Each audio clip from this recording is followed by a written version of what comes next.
नमस्कार, आप देख रहे हैं सफलता ग्रुप और आज हम बात कर रहे हैं बीएसईबी बिहार बोर्ड ईपीएस एक बुक है उद्यमिता इंटरमीडिएट कॉमर्स का एक किताब है ईपीएस, उसके महत्वपूर्ण ऑब्जेक्टिव क्वेश्चन और उस पाठ का चैप्टर का बुक का नाम है उद्यमिता और चैप्टर नंबर 11 कोष प्रवाह विवरण। तो चलिए बगैर देर किए हुए देखते हैं इंटरमीडिएट ईपीएस यानी उद्यमिता चैप्टर नंबर 11 कोष प्रवाह विवरण के महत्वपूर्ण ऑब्जेक्टिव प्रश्न। तो पहला प्रश्न काफ़ी महत्वपूर्ण प्रश्न है। पहला प्रश्न, कोष प्रवाह विश्लेषण में प्रयुक्त कोष शब्द का आशय है। ऑप्शन ए केवल रोकड़, बी चालू संपत्ति, सी चालू दायित्व और डी चालू संपत्ति का चालू दायित्व पर आधिक्य। तो हमारा सही आंसर यहाँ पर ऑप्शन नंबर डी जो है बिल्कुल सही हो जाएगा, चालू संपत्ति का चालू दायित्व पर आधिक्य। नंबर 2 प्रश्न जानते हैं। नंबर 2 प्रश्न भी आपको काफ़ी महत्वपूर्ण है। ऋण पत्र के निर्गमन द्वारा ख्याति का क्रय है। कोष का प्रयोग, कोष का स्रोत, कोष का प्रवाह नहीं, इनमें से कोई नहीं। तो 2 का हमारा सही आंसर यहाँ पर ऑप्शन नंबर सी जो है बिल्कुल सही हो जाएगा, कोष का प्रवाह नहीं।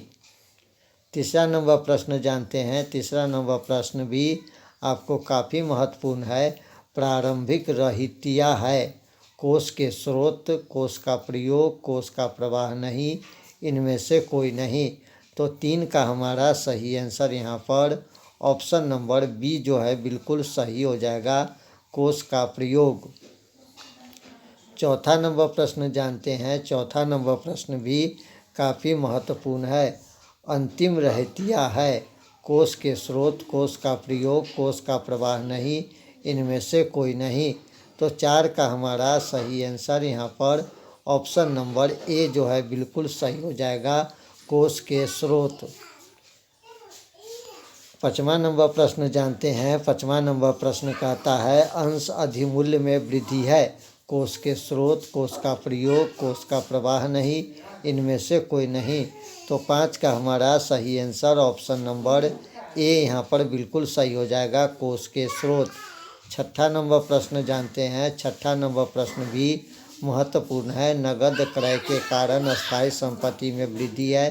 कोष के स्रोत, कोष का प्रयोग, कोष का अंत प्रवाह, इनमें से कोई नहीं। तो 6 का हमारा सही आंसर ऑप्शन नंबर बी जो है, कोष का प्रयोग, बिल्कुल सही हो जाएगा। 7वां नंबर प्रश्न जानते हैं। 7वां नंबर प्रश्न भी आपको काफ़ी महत्वपूर्ण है। प्लांट का क्रय कार्यशील पूंजी में क्या करेगा? कमी, वृद्धि, कोई प्रभाव नहीं, उपयुक्त और व में से नहीं।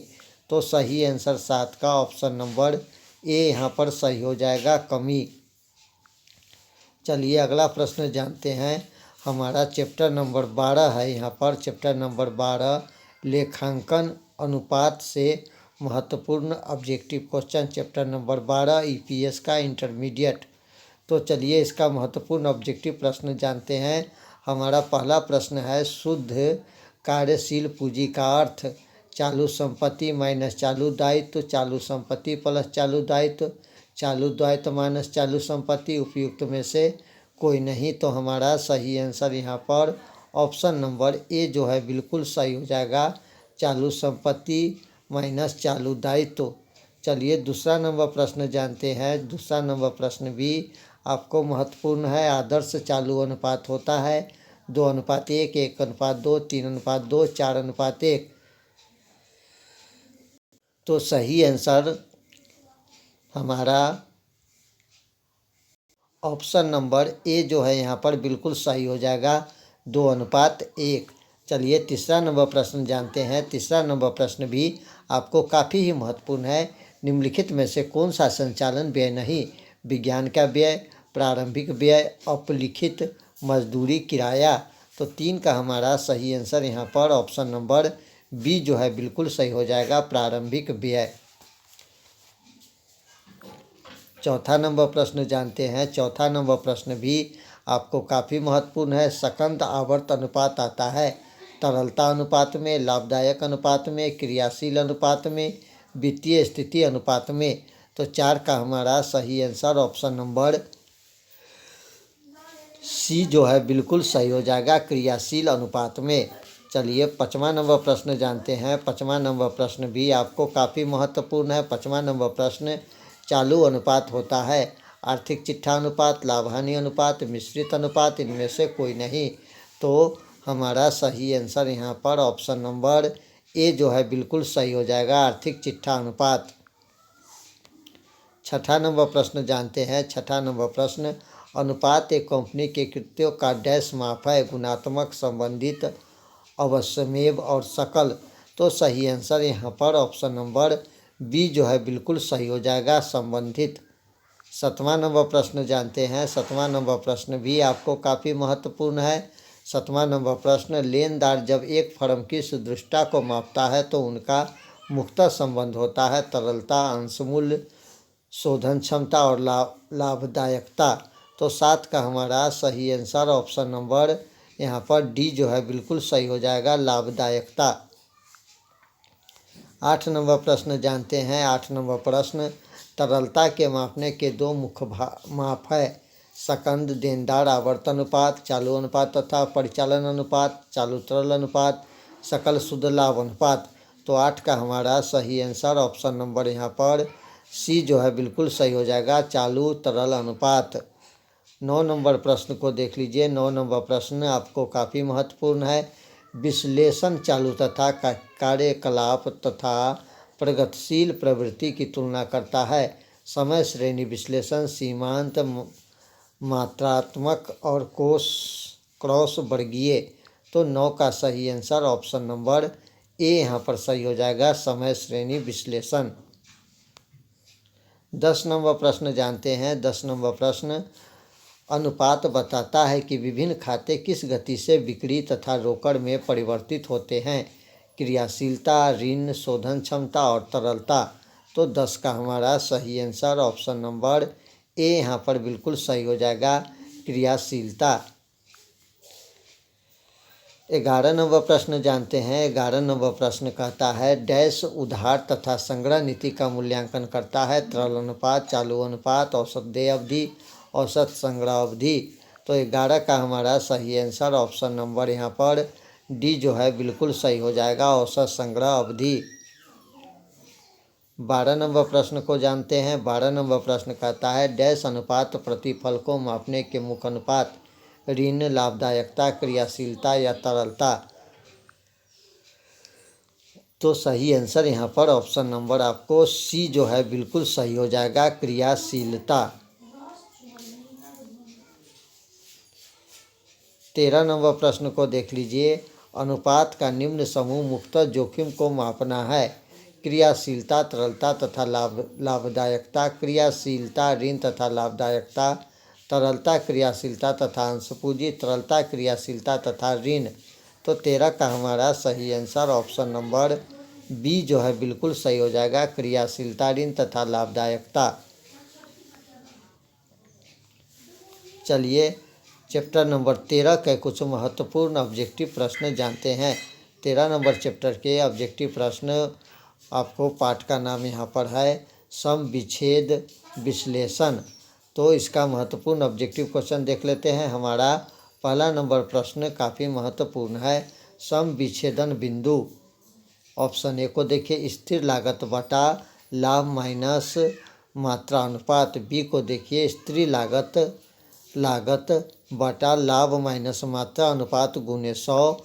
और ऑप्शन नंबर सी को देख लीजिए, सी कहता है लाभ माइनस मात्रा अनुपात बटा स्थिर लागत, और डी इनमें से कोई नहीं। तो सही आंसर यहाँ पर आपको पहला का जो हो जाएगा ऑप्शन नंबर ए यहाँ पर बिल्कुल सही हो जाएगा, स्थिर लागत बटा लाभ माइनस मात्रा अनुपात। दूसरा नंबर प्रश्न देख लीजिए। दूसरा नंबर प्रश्न अंशदान बिक्री घटाव कुल लागत, बी बिक्री घटाव परिवर्तनशील लागत, सी बिक्री घटाव स्थिर लागत, और डी इनमें से कोई नहीं। तो सही आंसर यहाँ पर ऑप्शन नंबर बी बिक्री घटाव परिवर्तनशील लागत। तीसरा नंबर प्रश्न सुरक्षा सीमा, बिक्री घटाओ अंशदान, वास्तविक बिक्री घटाओ, बीईपी पर बिक्री घटाओ वास्तविक बिक्री, इनमें से कोई नहीं। तो 3 का सही आंसर यहाँ पर ऑप्शन नंबर बी, वास्तविक बिक्री घटाओ। 4 नंबर प्रश्न को देख लीजिए।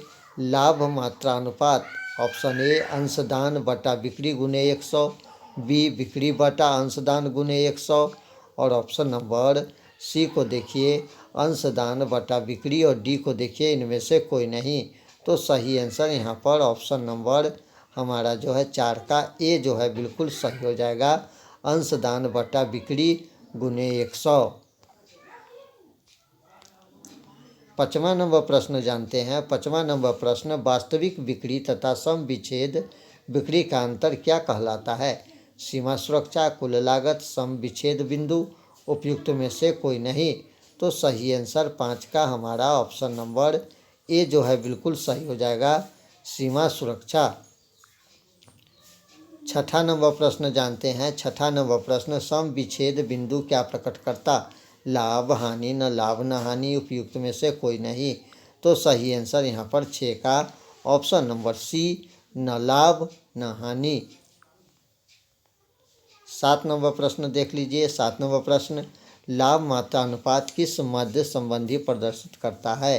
अंशदान एवं लाभ, अंशदान एवं हानि, अंशदान एवं बिक्री, उपयुक्त में से कोई नहीं।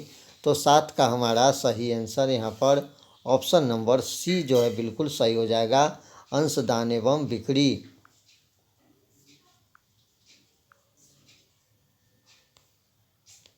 चलिए 14 नंबर चैप्टर से लिया गया महत्वपूर्ण ऑब्जेक्टिव प्रश्न है। ये आपको ईपीएस नंबर उद्यमी पूंजी कोष के स्रोत एवं साधन से लिया गया महत्वपूर्ण ऑब्जेक्टिव प्रश्न है। तो इसका हमारा पहला प्रश्न देख लीजिए। जोखिम पूंजी शिलाधार स्थापित किया गया 1970, 1975, 1986, 1988। तो सही आंसर यहाँ पर ऑप्शन नंबर बी 1975 जो है बिल्कुल सही हो जाएगा। नंबर 2 प्रश्न देख लीजिए। नंबर 2 प्रश्न भी आपको काफ़ी महत्वपूर्ण है। उद्यमी पूंजी विचार सर्वप्रथम उत्पन्न हुआ भारत, इंग्लैंड, अमेरिका या जापान में? तो हमारा सही आंसर 2 का ऑप्शन नंबर सी, अमेरिका जो है बिल्कुल सही हो जाएगा। 3 नंबर प्रश्न जानते हैं। जोखिम पूंजी शिलाधर निम्न द्वारा स्थापित किया गया? IFCI, UTI, IDBI, ICICI। तो हमारा सही आंसर 3 का ऑप्शन नंबर ए यहाँ पर सही हो जाएगा, IFCI।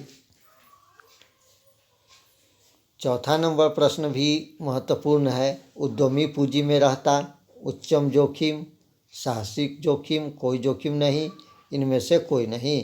तो 4 का सही आंसर ऑप्शन नंबर ए, उच्च जोखिम बिल्कुल सही हो जाएगा। 5 नंबर प्रश्न। 5 नंबर प्रश्न भी काफ़ी महत्वपूर्ण। भारतीय प्रौद्योगिकी विकास एवं आधारभूत निगम स्थापित किया गया वर्ष 1975, 1986, 1988, 1990। तो 5 का सही आंसर ऑप्शन नंबर सी यानी 1988 बिल्कुल सही हो जाएगा। 6 नंबर प्रश्न जानते हैं। भारत निवेश कोष द्वारा स्थापित किया गया? IFCI, ग्रिडेट bank, state bank, Can bank. तो सही आंसर 6 का ऑप्शन नंबर बी सही हो जाएगा, ग्रिडेले बैंक। 7 नंबर प्रश्न जानते हैं। 7 नंबर प्रश्न, उद्यमी पूंजी उपलब्ध है? उद्यमी पूंजी उपलब्ध है अत्यंत जोखिम इकाई हेतु, तकनीकी इकाई हेतु, संस्थागत इकाई हेतु, इनमें से सभी। तो सही आंसर 7 का आपको ऑप्शन नंबर डी जो है बिल्कुल सही हो जाएगा, इन सभी के लिए। 8 नंबर प्रश्न जानते हैं। 8 नंबर प्रश्न, भारत सरकार द्वारा निर्गमित दिशा निर्देश के अनुसार साहसिक पूंजी कोष के लिए ऋण क्षमता अनुपात निम्न है। तो हमारा 8 का सही आंसर ऑप्शन नंबर ए जो है बिल्कुल सही हो जाएगा, 1.5।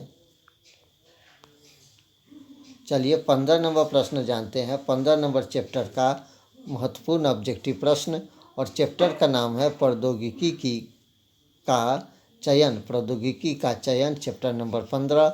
ईपीएस इस समय देख रहे हैं, वाणिज्य विषय से इंटरमीडिएट कॉमर्स का एक बुक है ईपीएस उद्यमिता, उसका चैप्टर नंबर 15 का महत्वपूर्ण ऑब्जेक्टिव प्रश्न।